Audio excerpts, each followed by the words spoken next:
Good evening, good morning, or afternoon, depending on your time zone. A warm welcome to all of you joining us from across India and around the world. We are delighted to have you with us for today's webinar, Beyond Calories, Rethinking Diets for a Diabetes-Free Future.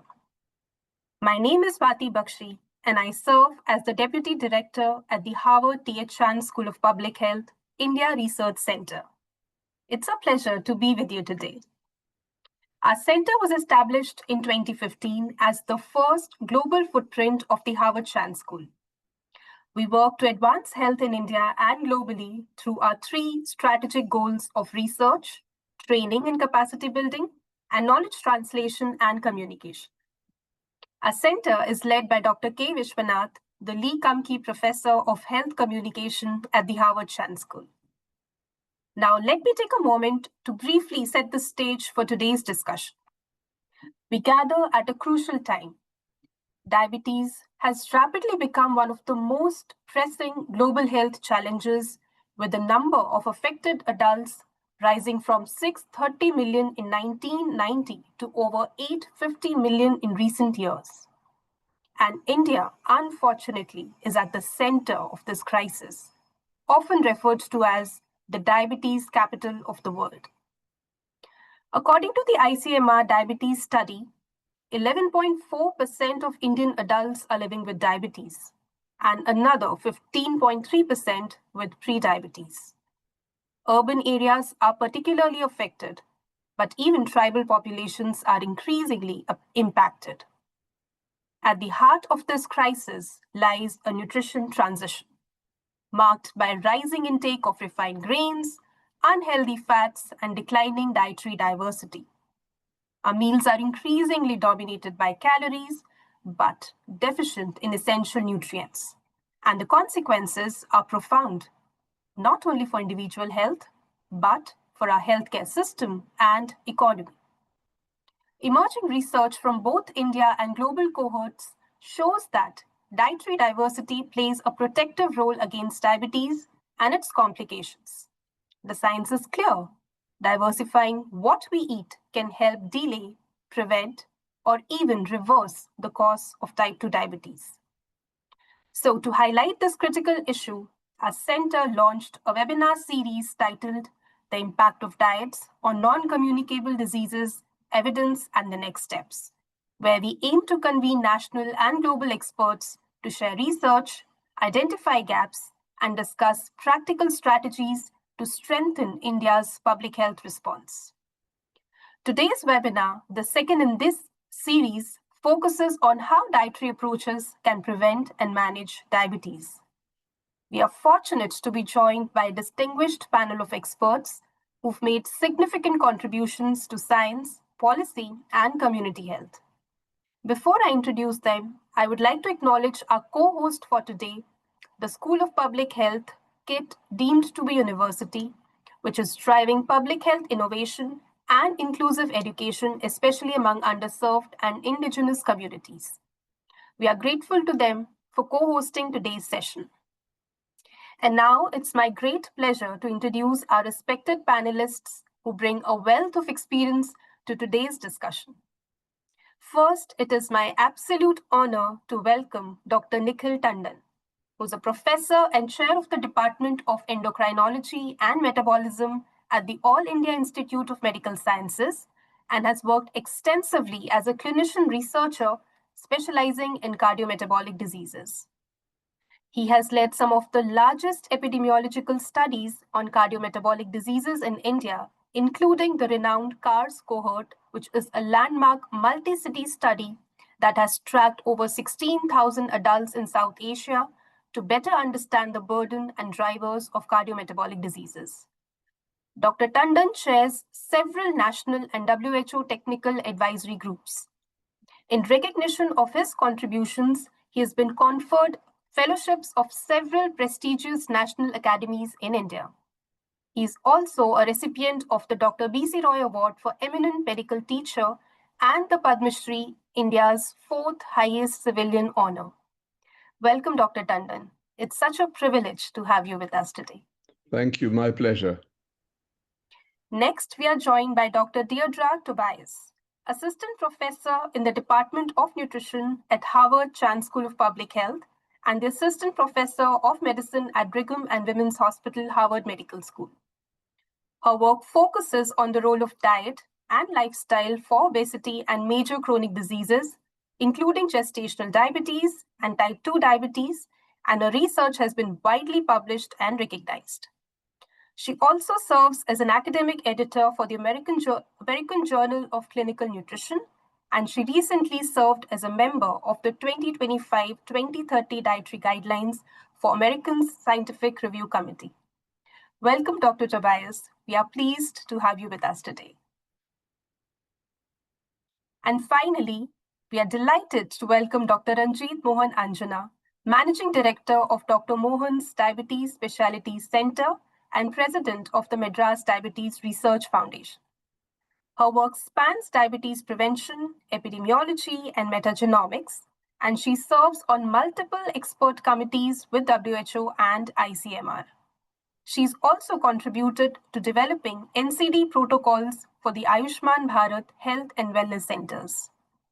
Dr. Anjana has been conferred with multiple prestigious fellowships in medicine and endocrinology, both in India and internationally. Welcome, Dr. Anjana. It's an honor to have you with us today. Thank you, Swati. Pleasure to be here.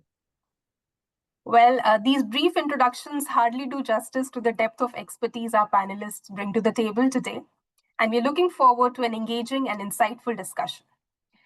This session will be moderated by Dr. Elizabeth Matthews, Assistant Professor in the Department of Public Health and Community Medicine at the Central University of Kerala, and a Bernard Loan Scholar in Cardiovascular Health at the Harvard Chan School. Her research lies at the intersection of epidemiology, implementation science, and health system strengthening, with a particular focus on diabetes and cardiovascular health. Thank you, Dr. Matthews, for joining us today. Thank you, Dr. So here's what to expect in the next hour. We'll begin with a 40-minute panel discussion, which will then be followed by 10 minutes of audience question and answers, and then closing remarks from Dr. Ramya, who's the Director, School of Public Health, KIIT, deemed to be university. We encourage all of you to share your questions using the Zoom Q&A box, and our team will ensure these are brought into the discussion. With that, I'll hand it over to Dr. Matthews to get us started. Over to you, Dr. Matthews. Thank you, Dr. Swati, for that insightful briefing and for setting the stage for today's discussion. So as mentioned earlier, we have 40 minutes of interactive panel discussion followed by question and answer session. I request you all to please put in your questions in the chat box, which will be taken up later on. So the discussion of today's webinar is structured around 4 key themes. First, we will examine the national burden of diabetes, drawing on field-level insights from across India to better understand the realities on the ground. Second, we will look into the scientific evidence linking diet and diabetes, highlighting the critical role of nutrition in both prevention and management. Third, we will explore India's unique nutritional and public health challenges, as well as the current systemic responses to these challenges. And finally, we will focus on translating scientific insights into strategic multi-sectoral action, ensuring that the evidence informs policy and practice for more effective diabetes prevention and management. In India, one of the most comprehensive studies on the distribution of metabolic non-communicable disease across the states is the ICMR in-type study. This large-scale research, conducted between 2008 and 2020, was led by Dr. Anjana and her team in collaboration with the Indian Council of Medical Research. And this study highlighted significant regional disparities in diabetes across the country. Dr. Anjana, could you begin by sharing key insights on the current diabetes landscape in India, particularly the differences between urban and rural, and also emerging trends in tribal communities? So thank you, Elizabeth. Thank you for having me here again. So let's talk about the ICMR in-lab study, which talked about the prevalence of diabetes in every state of the country. But for this particular purpose, I'm going to divide the country into regions. So let's say North, South, East, West, Central, and Northeast. That's how they have been divided in the paper. And what we found is that in the southern regions, and some part of the northern regions, we have very high prevalence of diabetes. As was quoted earlier, the overall national prevalence stands at 11.4, which is 101 million. And Dr. Nikhil is very much part of this study and part of this paper as well. So that's the overall prevalence. But the regional prevalence are as follows. So North and South have higher prevalences. We have lower prevalences in the central region. So you have so if you color code it, our maps were color coded. So you have red on the top and the bottom. You have areas of green in the center and in the northeastern regions. Now, this is a very broad classification of regions, but between regions, we have intra-regional variation because states are different, so you have a state that has a very high GDP, very high diabetes, and just the neighboring state could be, a lower SES, lower GDP state with lower. But this just gives you the overall kind of picture in the country. Okay, thank you, Dr. Anjana. Professor Tandon, could you just elaborate us on what are the key drivers for this diabetes epidemic in India and the kind of variations that we see across India? So what would be the significant players for these variations? Sure. I also just remembered that you had asked about urban-rural differences, which I didn't talk about. So the urban-rural differences are quite distinct, with urban areas having about double the prevalence of rural areas at the moment. You could attribute this to the industrialization, urbanization, etc., things like that happening. But the story, and we do know that divide exists, but the story is that rural areas are fast catching up. And for every % increase in prevalence in rural areas, we're talking about that many more thousands of people increasing the absolute burden, because 70% of India lives in her villages. So with urban prevalences going up, you do have numbers going up, but with rural prevalences going up, you'll see these doubling, tripling at a very alarming rate. Now, what is driving this? That's what you asked. We've published before from the Cures study that two major factors that can at least hypothetically prevent diabetes are just diet and physical activity. So these are the two. 50% of all diabetes, could be explained by just these two factors. Having said that, those are the central players. There are many other players that come into it. There are environmental factors. There are obesogenic environments. There are pollutants. There's migration. There are a whole lot of things. Stress is a very important one that's like percolating down all the way to our children. So I think all of these kind of come together in a kind of mixed palette to make, diabetes prevalence, push it up along with obesity. I don't know whether Dr. Tandon wants to add something to that. Thanks. I'd just like to make a couple of small comments, and I think it's very important to put this whole thing into perspective in terms of the relatively recent, and when we talk of millennia, relatively recent increase in diabetes prevalence. And I possibly quoted this so many times before, but there's a very old editorial in the Lancet which in 1907 said that what gout is to the aristocracy of Britain, diabetes is to the aristocracy of India. Now, clearly, directly linking diabetes to socioeconomic status and affluence. And that was very interesting because that really stood the time for a long, long time and for many, many decades. But as Dr. Anjana Mohan said, there has been a recent inflection point. And if you actually try and look at that inflection point, it'll be perhaps in the vicinity of the time when we opened up our economy. There's a very clear inflection point in the prevalence increases.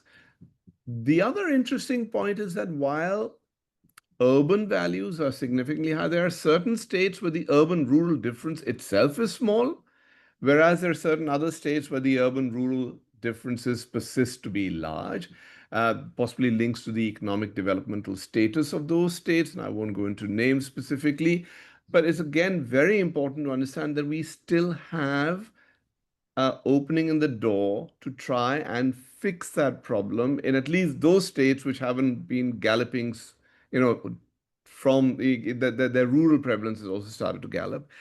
And my final comment would be that, interestingly, and this was part of a secondary analysis we did for the National Family Health Survey, that there is even within state heterogeneity as much as there is between state heterogeneity. And the reason I make these points is that a top-down approach towards prevention and management of diabetes from the central government would perhaps need supplementation from state government and actually feedback from district level administrations, because there is a lot of heterogeneity, and just one solitary diktat may not suffice. And that's a critical thing for us to understand, both from a policy perspective and from a health system perspective. Thanks. Thank you, Professor Tandon. As rightly pointed out by Dr. Anjana and Professor Tandon, I think nutrition transition takes the major step, or maybe I would say the major factor that would contribute, coupled with physical inactivity. So we all know that what we eat has a direct impact on our risk for diabetes, and there are emerging findings from global studies which highlight on the importance of dietary diversity in preventing diabetes. All this time we've been focusing on a certain high-risk food items like let's say sugar sweetened beverages, more consumption of carbohydrate. But then now there is more discussion coming in as to dietary diversity as an important factor. With that in mind, I would request Dr. Diatra to walk us through the key findings from the large-scale studies, such as from the UK Biobank and the AIIMS. Specifically, we would like to know what is the current relationship between dietary diversity and diabetes risk, and especially how it goes across different socioeconomic groups. Yeah, that's a great question. And first, I'm happy to be here. Thank you so much for the invitation. This is, I think, such an important topic for different sectors to contribute to. And as an epidemiologist, one thing that we research quite a bit is relationship of diet with cardiometabolic disease. And what the field has sort of evolved towards is this overall dietary pattern look within the context of research, but also with recommendations and guidelines as well. So if we look 10, 20 years ago, much of the research may be just avoid this, eat more of that. And what we look at when we look at the totality of diet with dietary patterns, or sort of the overall context. And it seemed that diet diversity, which does not have one single definition, captures sort of the intake of a variety of foods really well, no matter what sort of metric might be used at the research level. Traditionally, something like diet diversity in the context of, fruits and vegetables and grains, make sure you eat different colors and types throughout the seasons, was more in the context of micronutrients to make sure that you were getting enough of our key vitamins and minerals that might be sort of concentrated in certain fruits or certain vegetables. So the more diversity you had, the more you were essentially ensuring that you had your nutrition needs covered. We see that's also relevant in the context of obesity and chronic diseases, less so for the micronutrients, but for just ensuring that when we are encouraging foods or discouraging foods, we understand what's being replaced, and the substitution can be often really important. So if we're saying eat less of certain saturated fats, we want to be sure that we're not really replacing it with all one thing like refined grains. If we have a pattern approach and we're emphasizing diversity across food groups, then this can often mitigate some of the unintended consequences of sort of replacing one thing with a less optimal other food. Okay, so could you please take us through what are the foods within this diverse diet that are shown to have the strongest protective effect against diabetes, which we are yet to, which is mostly under-consumed? Right, so with fruits and vegetables, whole grains, lean sources of protein, vegetable proteins, that could easily encompass most of what individuals eat in a day.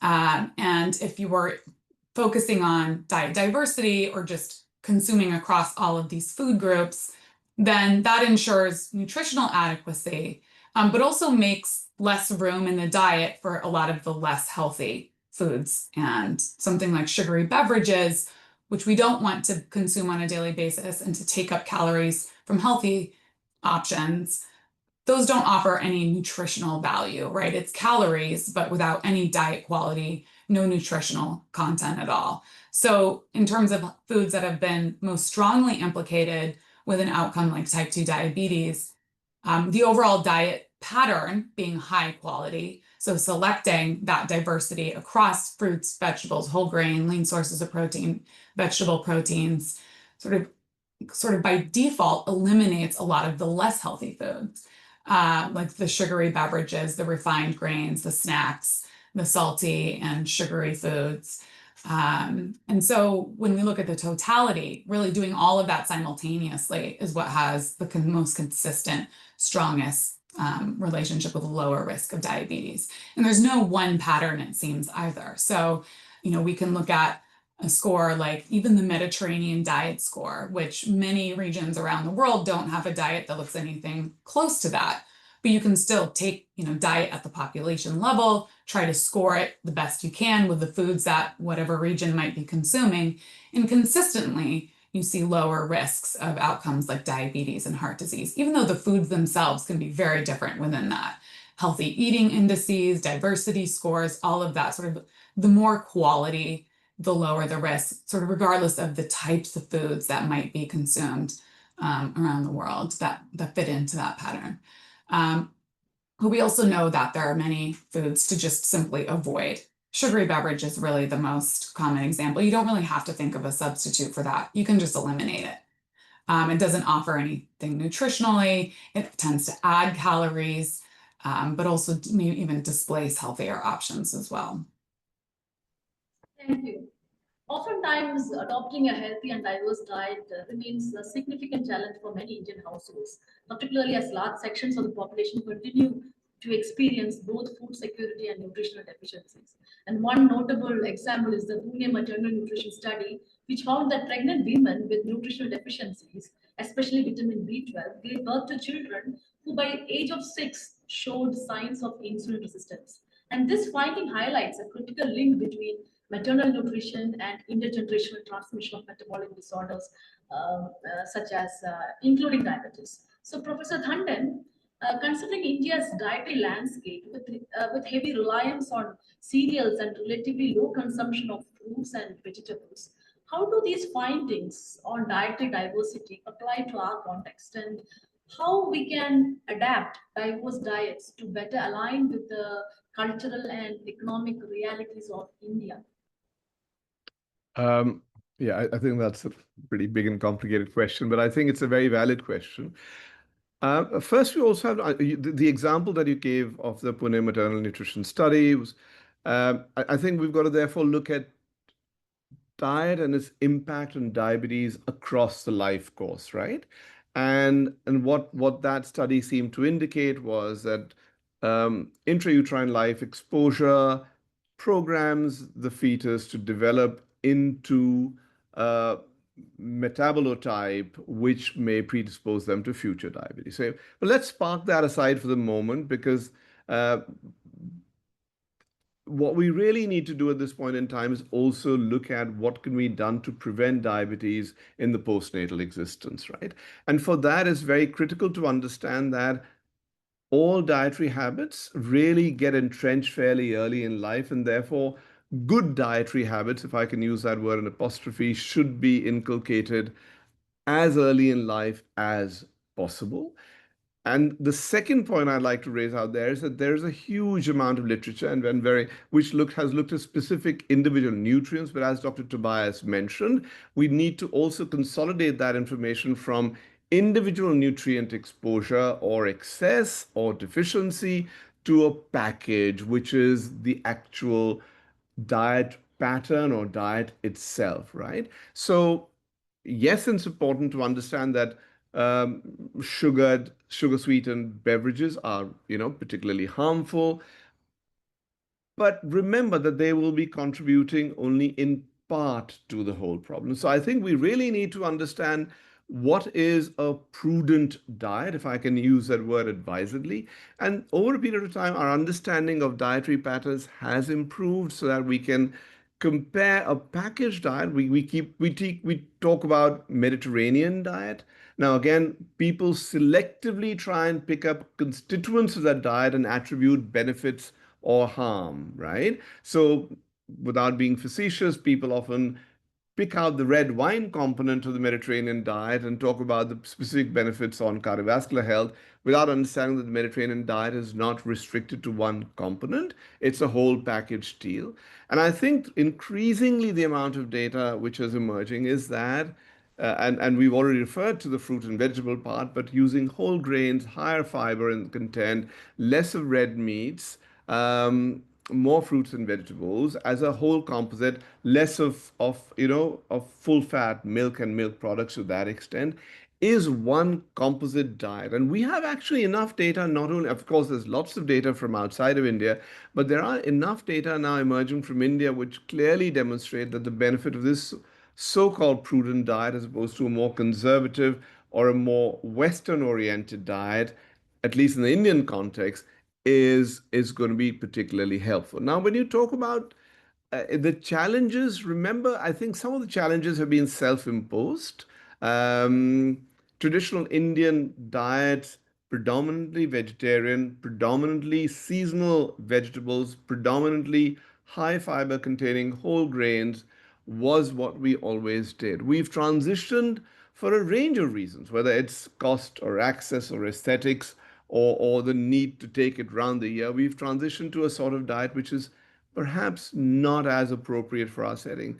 I'm not saying we go back to prehistoric times, but I think there are enough dietary data from years and decades gone by, which we can really use to restructure our diet.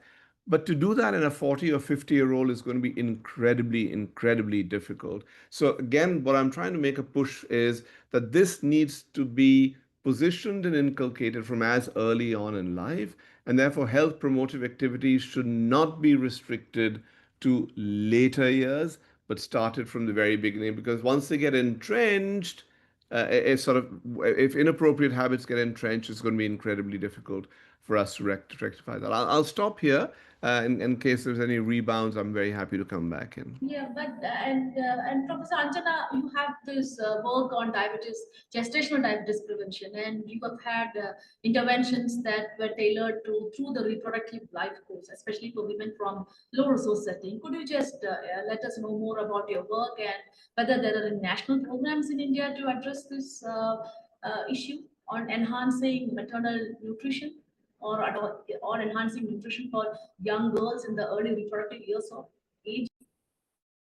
Yeah, so I think the work you were referring to is the gestational diabetes program that was initially funded by the International Diabetes Federation.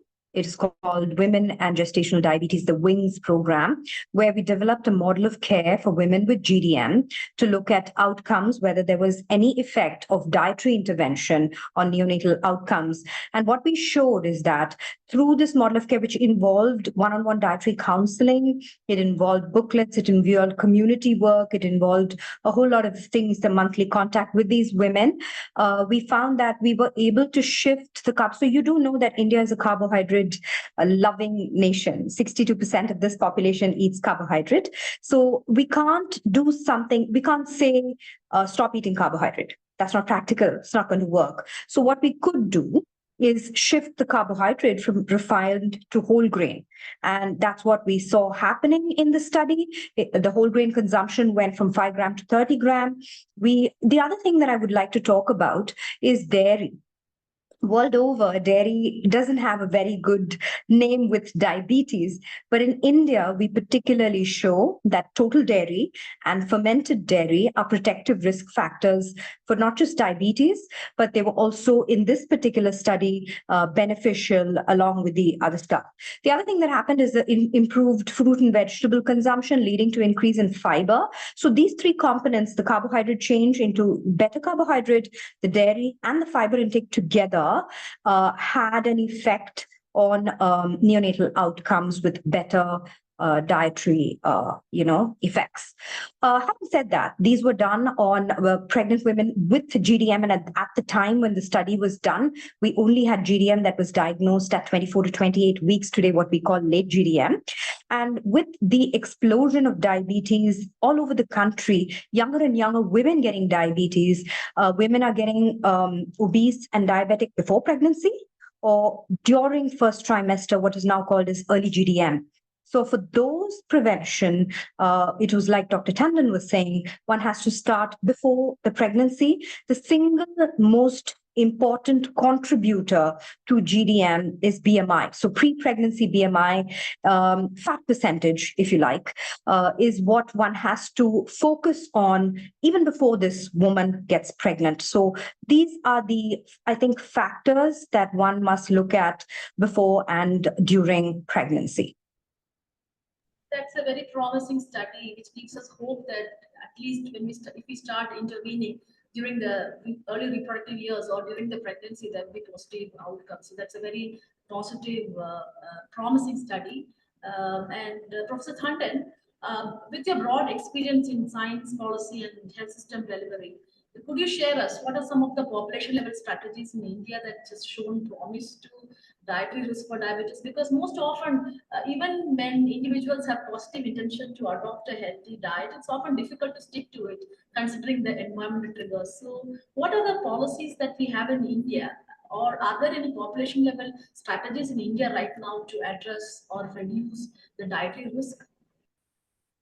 So, so the National Program for Non-Communicable Diseases actually incorporates a sort of a significant IEC component and a significant health promotion component. And I think the messaging there is to try and sort of acquaint individuals as to what are the facets of healthy eating. IEC activities and health promotion activities have their own limitations. People often, when they're healthy, are not very not very keen to listen to advice because they think they don't need the advice. But nonetheless, that has to be a very key component. The messaging, as I've already mentioned, has to start and used at different places, whether it's schools, whether it's the workplace, whether it is an opportunistic delivery for somebody who's waiting within a clinic for some other reason. Maternal and child health centers, again, very, because mums are usually very receptive to advice, which is not only to their benefit, but also which can percolate down to their children. So that's sort of one big sort of area. There have been, differential efforts at taxation to again draw attention. For example, sugar, different sort of sugar products can have a range of taxations. I think the state of Kerala, if I'm not wrong, had added a tax specifically on what is referred to as junk food, which was packaged foods, an additional on burgers and pizzas and sandwiches, etc. And there did seem to be an impact on evaluation a few years later on the purchase of those foods. So again, I mean, that's so regulatory approaches, not very easy.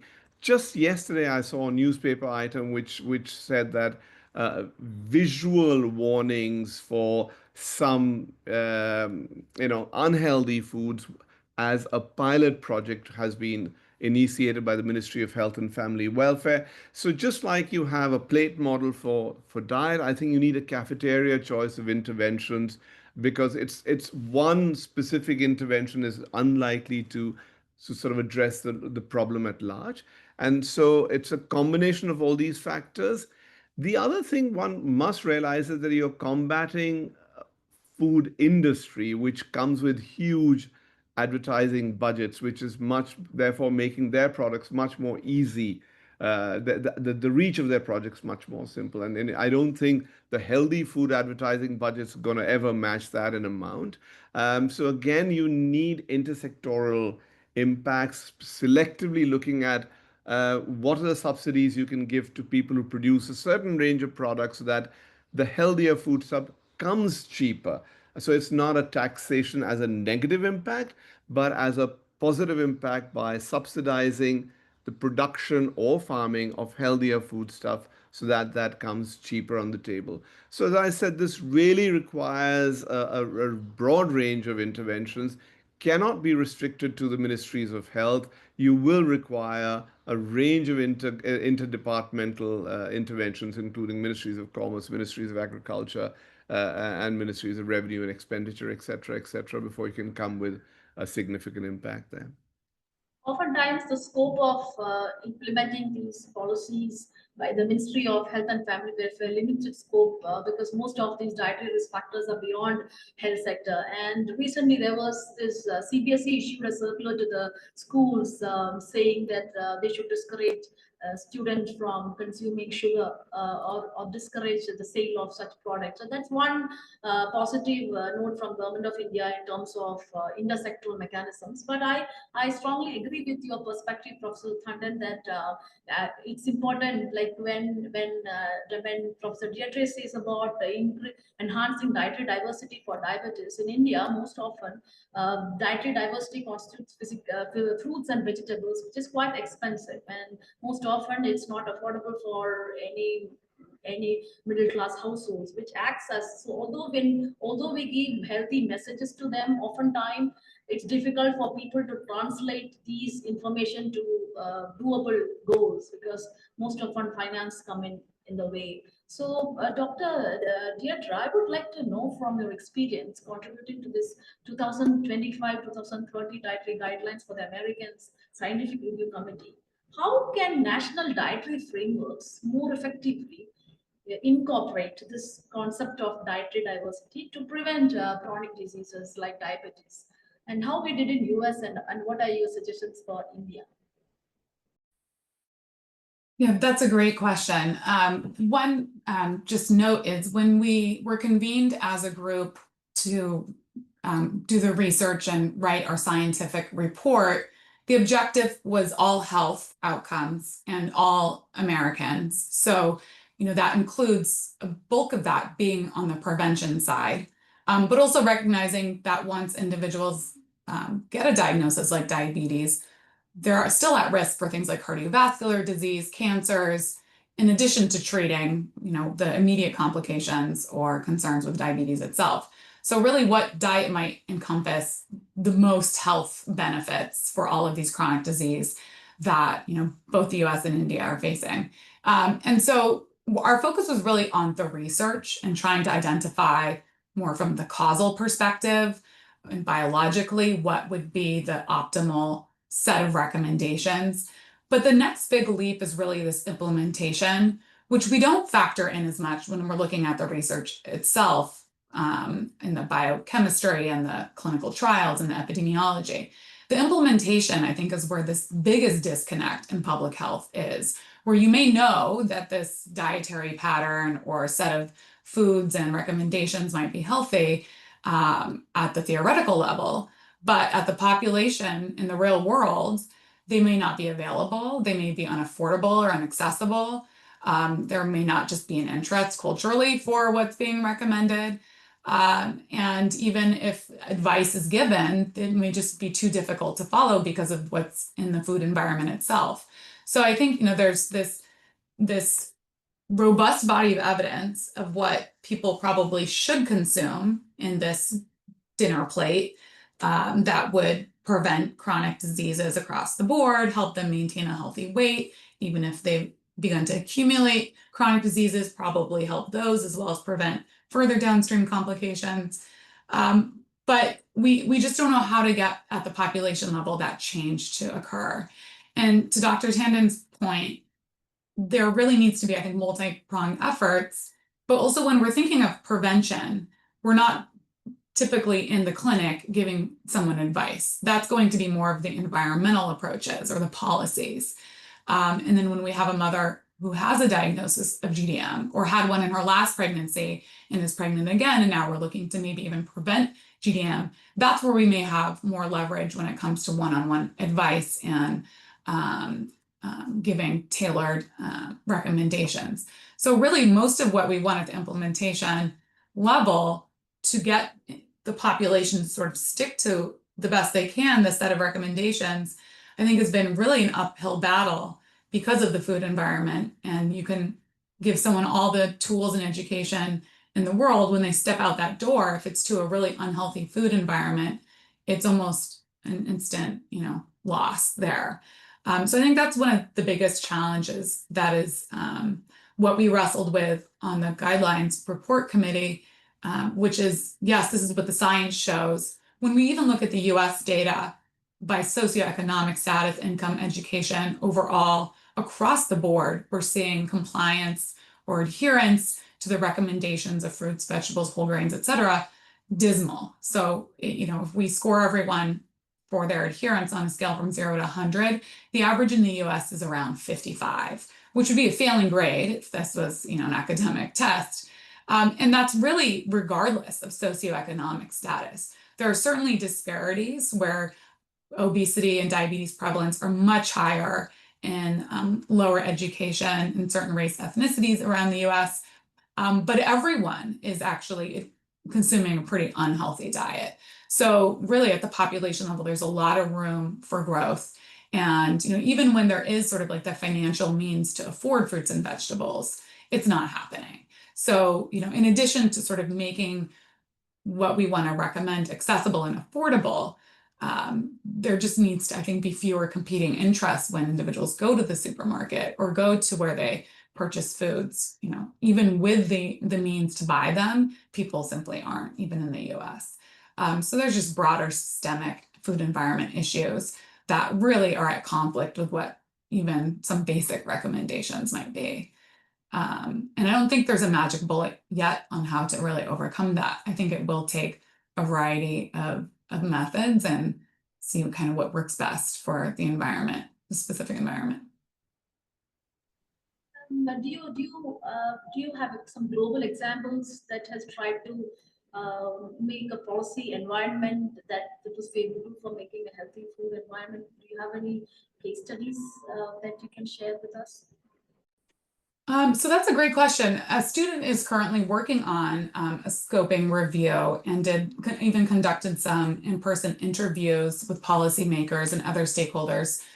France and Japan, for some reason, seem to be doing very well in terms of obesity and obesity-related chronic diseases. It's not clear why. So you mentioned the carbohydrate intake in India. Japan has extremely high carbohydrate intake.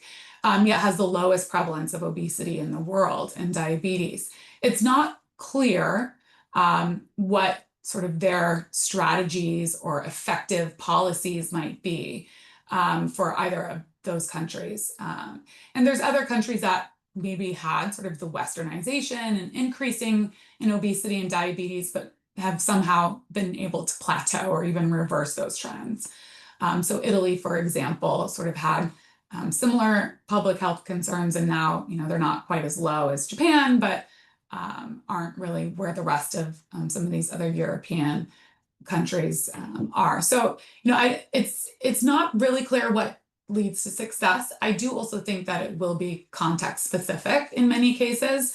There's not going to be one sort of like marketing policy or ban or tax that works universally across every country and context. So there will be some tailoring required, but we're looking into some of these sort of case studies that have done things well, but it's not really emerging as a clear answer even in these instances. It's multifactorial. There are certainly some cultural aspects to sort of the eating lifestyle as well that seem to be at play, very different between the countries. So again, there isn't one sort of size-fits-all approach. But I do agree that lessons learned from some of the countries that do make effective changes in diet at the population level result in lower obesity or chronic disease risks are really worth looking into. So clearly there's been much attention given to what the message should go, although there are a lot of prevailing misinformation around what diets prevent diabetes in the community. But however, I think the clear way forward is to have a positive policy environment that would enhance healthy eating in India. So as we discuss the need to promote healthy and diverse diets, it's equally important for us to explore innovative approaches that make this feasible and accessible, especially in resource-constrained settings. And there are several dietary innovations, whether it's through fortified food or biofortified crops or meal kits that are culturally adapted that can potentially bridge the gap between what food they should eat and the affordability. So my question is to Dr. Anjana. So you have explored the staple food modifications such as this high fiber diet, white rice, and we would like to hear from you the role of such dietary innovations to prevent diabetes or to focus on diabetes prevention strategies in India. Sure. So the high fiber rice was our attempt to make carbohydrates healthy. So Dr. Tobias was talking about Japan and their very high carbohydrate intake. One of the differences that we've seen in India that has been linked to diabetes risk is very low protein intake. So those could be one of the major. Japan has a very high protein intake. Ours is extremely low. And even if you look at it region-wise, that's one of the things that explains, the increased risk. So if you kind of tried decrease carbs. So what did we say is the recommendation, macronutrient recommendation for prevention of diabetes? From the INDIAB study, we've showed that carbohydrate needs to come to about 55% from 60 plus right now. Our fat stays at 25-ish, up to 30 is okay. But our protein, which is currently at 10, 11, etc., needs a bit of doubling to go up to maybe 20%, at least 15%. And we've shown that the risk reduction starts at about 14, 15% of protein intake at population level. So I think that is a key component. So in our attempts to make protein more available, carbohydrate more healthy, I think that was one of the things we did with the high fiber white rice. As we know, refined white rice has very little fiber in it, and anything about 5-6 grams is considered high fiber. The rice that had close to about 12 grams, so that was a high fiber particular area where we tried to work on promoting healthy carbohydrate. But having said that, that is a niche space. It was a premium product available in urban areas to a certain populace. Yes, it works well. It was a medium GI product, which was great compared to all the other high GI white rice. But what can we do at a larger scale? What can we, upscale more easily? And what is more easily available? That is brown rice. So if you switch from kind of white to brown, then we've done studies with Harvard actually that's shown a 20% reduction in AUC for glucose. So you do see over time decrease in inflammatory responses, decrease in A1C, decrease in anthropometric measures, body fat, etc., with the brown rice, itself. So that's a very simple thing that we can do, which is very cultural specific. People still want rice, but maybe switch from white to brown. The second thing that we've done work on is fenugreek. Now, this is a locally available substance, methi, commonly known in India. This in powdered form, flakes form, etc., added to batter that goes into our idli, dosa, rotis, into our curries, etc., does seem to bring down the GI for our population. Also, if you're taking a carbohydrate-rich meal, if you add the lentils, so the idli with the sambar, the rice with the dal, etc., that brings down. So if you take now this combination, if you take the brown rice with the dal, with the fiber, the vegetable in it, then you're talking here low GI. So again, there's no single intervention.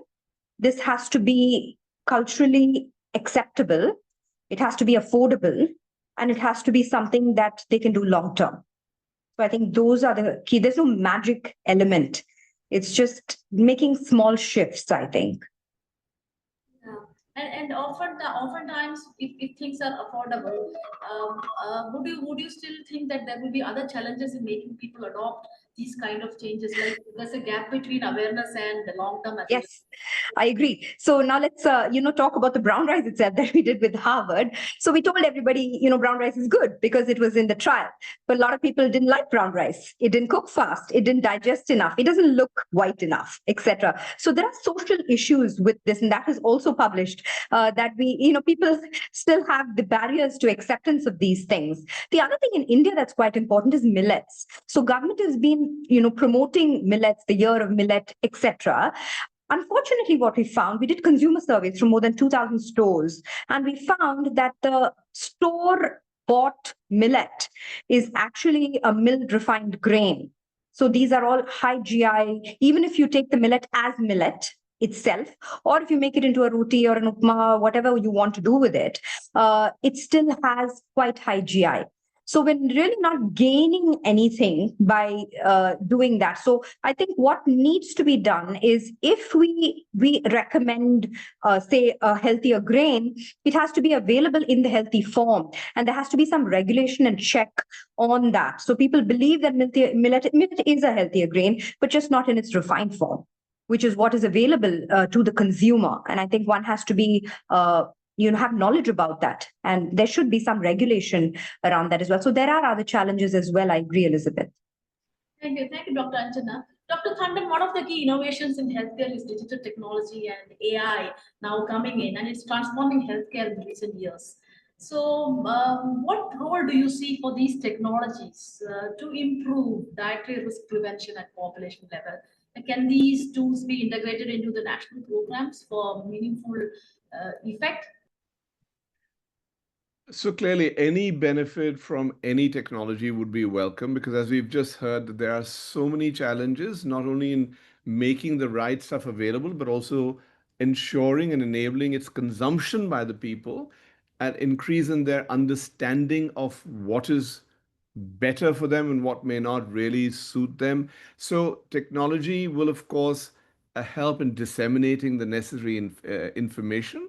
It also helps in making it, so using it through a variety of platforms so that the information is disseminated in a contextually appropriate and a culturally sensitive fashion so that this goes. For example, there has been a combination of the WHO and the International Telecommunications Union, which has done, diabetes. So that there is a program there where you can get a series of messages, and so again, it depends on how easy you make it for people to get that information.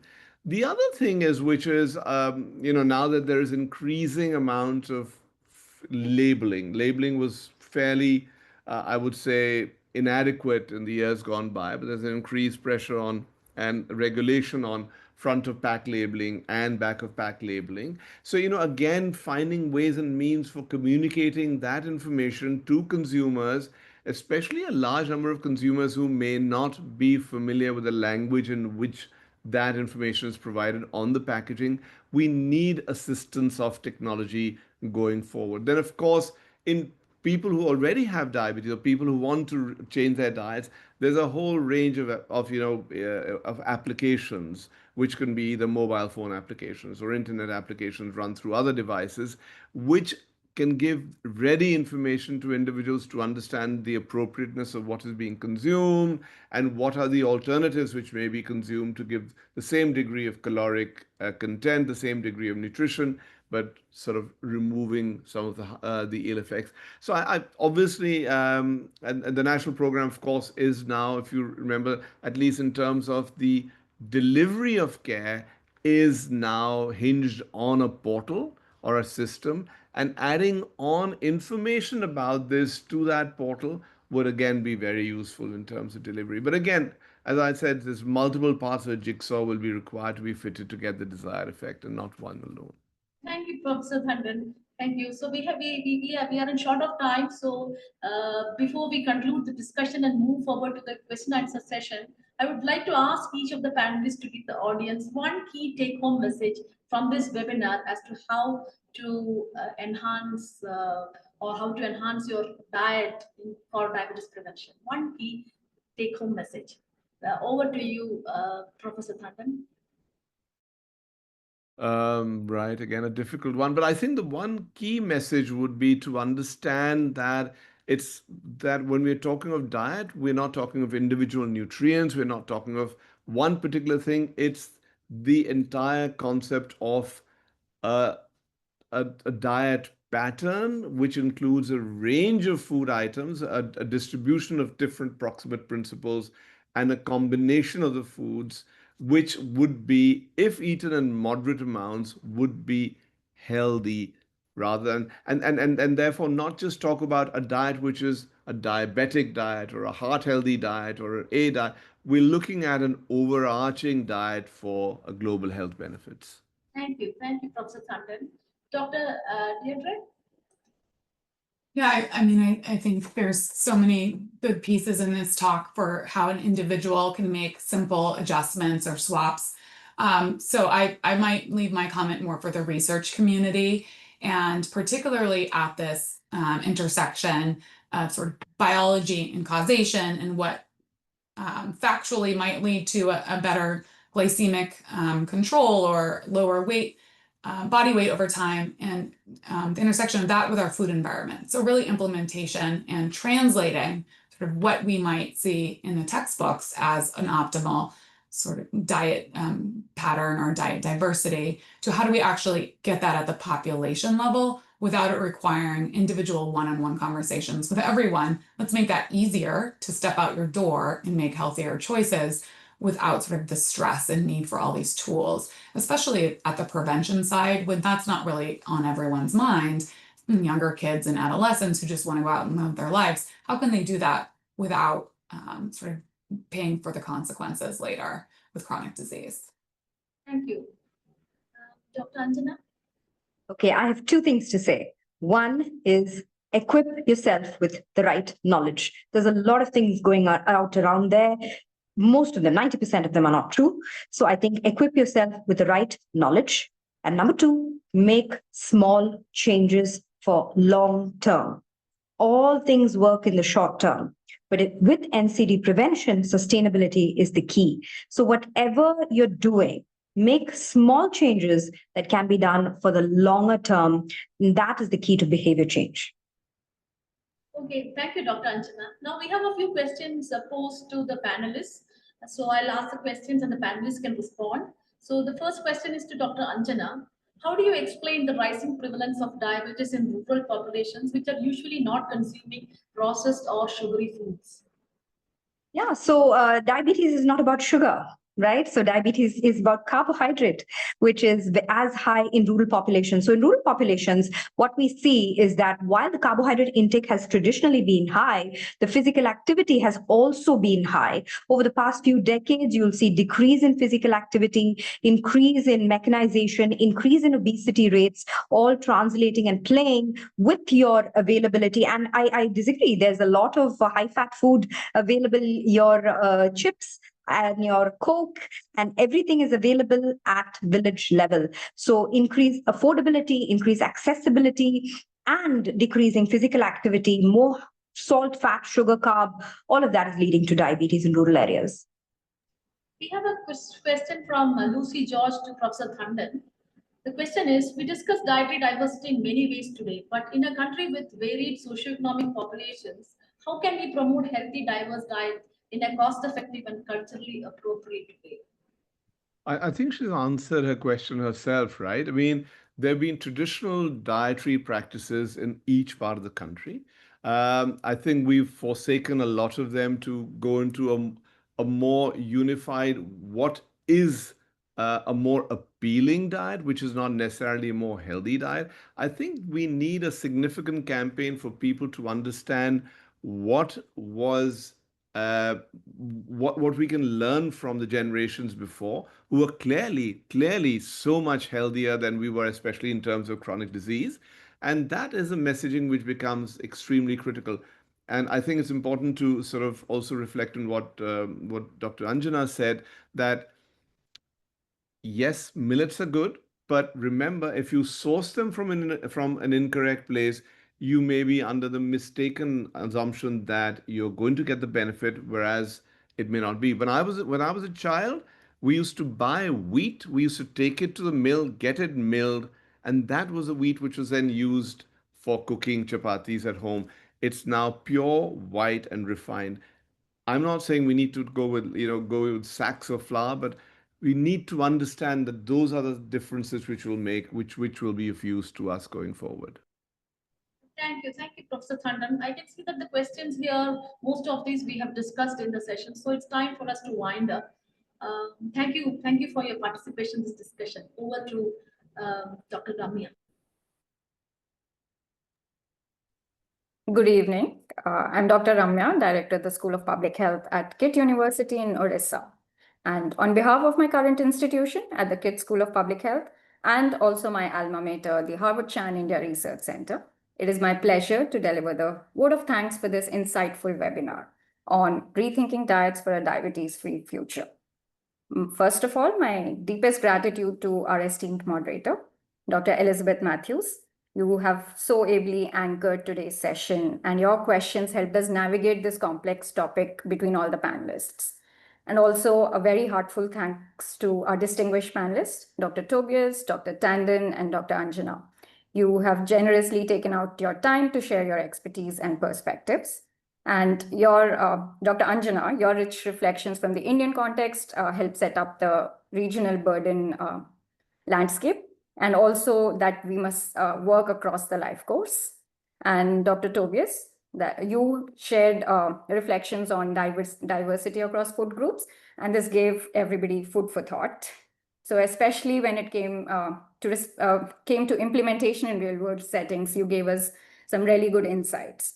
And then Dr. Tandon, your insights on tackling dietary risk, especially early on in life, by promoting it through prudent diets or healthy diets in younger populations.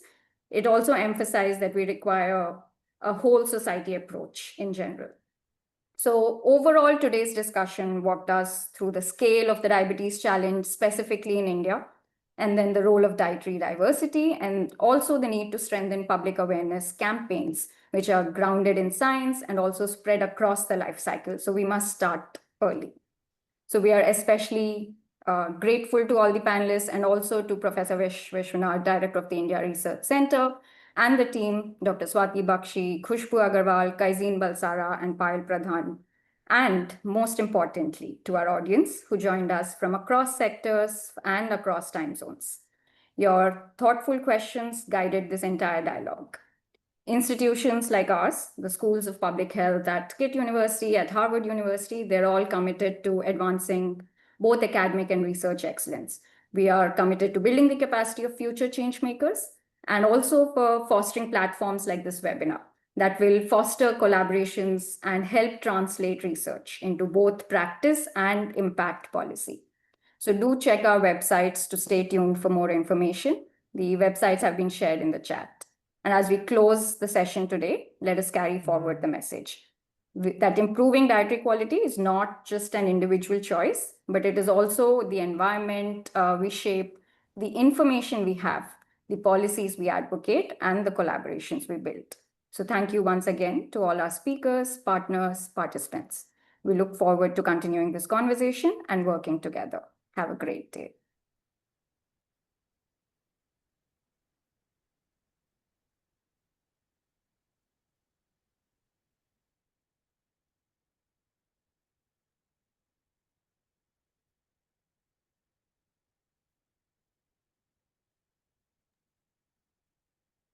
Thanks, everyone. Here.